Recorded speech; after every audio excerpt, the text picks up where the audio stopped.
Kisah mualaf kali ini datang dari seorang bule cantik bernama Debbie Rogers, atau lebih dikenal dengan nama Aisyah Buta, seorang mualaf yang berhasil mengislamkan 30 orang keluarga dan kerabatnya.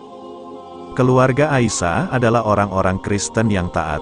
Mereka secara rutin menghadiri pertemuan Salvation Army. Ketika semua remaja di Inggris mencium poster George Michael, Aisyah lebih suka memasang foto-foto Yesus di dindingnya. Namun dia menemukan bahwa kekristenan tidak cukup. Ada terlalu banyak pertanyaan yang tidak terjawab, dan dia merasa tidak puas dengan kurangnya struktur disiplin untuk keyakinannya. Pasti ada lebih banyak yang harus kupatuhi daripada sekadar berdoa, ketika aku menginginkannya, kata dia.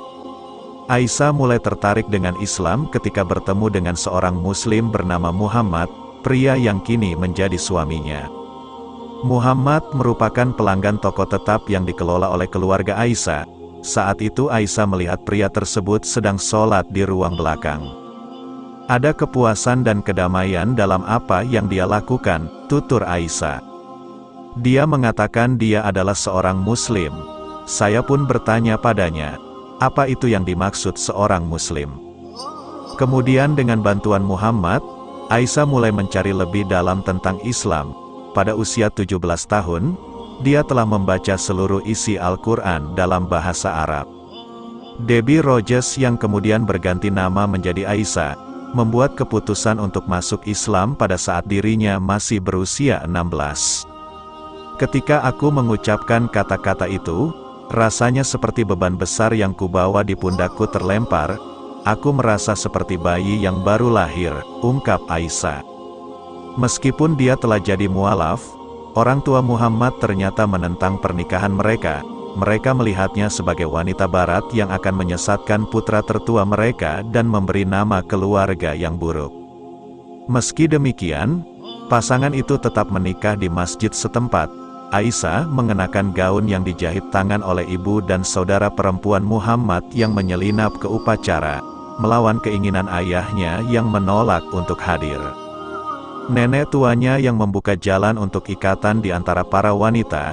Dia tiba dari Pakistan di mana pernikahan campuran ras bahkan lebih tabu. Neneknya bersikeras ingin bertemu Aisyah. Dia sangat terkesan oleh fakta bahwa calon cucu menantunya itu mempelajari Al-Quran dan kultur keluarga Muhammad. Neneknya lah yang meyakinkan keluarga untuk menerima Aisyah. Sementara orang tua Aisyah, Michael dan Marjorie Rogers, ikut serta menghadiri pernikahan anaknya. 6 tahun kemudian, Aisyah memulai sebuah misi untuk mengantarkan hidayah kepada mereka dan anggota keluarganya lainnya. Suami dan saya berdakwah pada ibu dan ayah saya, memberitahu mereka tentang Islam, dan mereka pun melihat perubahan dalam diri saya, ungkap Aisyah. Ibunya segera mengikuti jejaknya. Marjorie Rogers mengubah namanya menjadi Sumayyah dan menjadi seorang Muslim yang taat. Dia mengenakan jilbab dan melakukan salat tepat waktu, dan tidak ada yang berarti baginya kecuali hubungannya dengan Tuhan, kata Aisyah. 3 tahun kemudian, saudara laki-laki Aisyah beserta istri dan anak-anaknya masuk Islam melalui telepon. Terima kasih kepada BT, cerita Aisyah. Itu tidak berhenti di situ. Setelah keluarganya menjadi mualaf, Aisyah mengalihkan perhatiannya ke lingkungan kediamannya di Cowcadence, yang penuh dengan deretan flat rumah petak abu-abu. Setiap hari Senin selama 13 tahun terakhir sejak dirinya masuk Islam, Aisyah telah membuka majelis di sana. Sejauh ini dia telah membantu untuk mengkonversi lebih dari 30 orang. Inilah kisah singkat perjalanan hijrah Aisyah Buta, seorang mualaf yang telah berhasil mengislamkan 30 orang.